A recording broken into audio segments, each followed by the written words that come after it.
Tezkor xabar. Avstraliyada akula ayolga hujum qildi, uni o'ldirdi.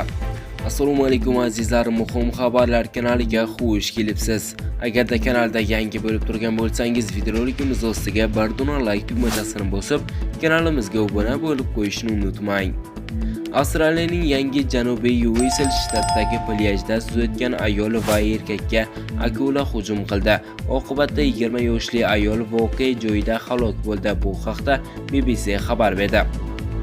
Politsiya ma'lumotiga ko'ra, 20 yoshlardagi erkak og'ir ahvolda Newcastle shahrida shifoxonaga vertolyotda olib ketilgan. Hodisa 27 noyabr kuni Kaylis Beach plyajida yuz bergan. Tez yordam xodimlari yetib kelishidan oldin guvohlardan biri erkakning oyog'iga qo'l bo'la jigit qo'ygan. Aynan shu erkakning hayotini saqlab qolgani bo'lishi mumkin.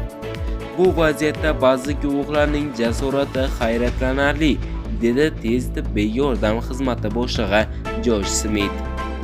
Sizga kelmoqchi bo'lgan ma'lumotlarimiz mana shulardan iborat edi. Bizni kuzatishda davom eting.